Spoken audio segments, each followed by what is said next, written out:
Hi friends, this video shows how to add Google TV account.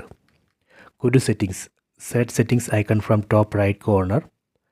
Go to accounts and profiles. Set add an account. Here go down, set sign in on TV instead. Set it. Here we need to enter Gmail ID. Then submit. Here we need to enter password. Then submit. Please wait.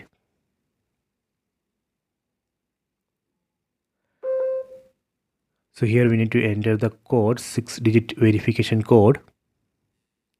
Submit. Then select accept. Select accept. Set confirm. Done. So this way we can add Google TV account. Let me verify. Go to settings. Select accounts and profiles. Here you can see that newly add account.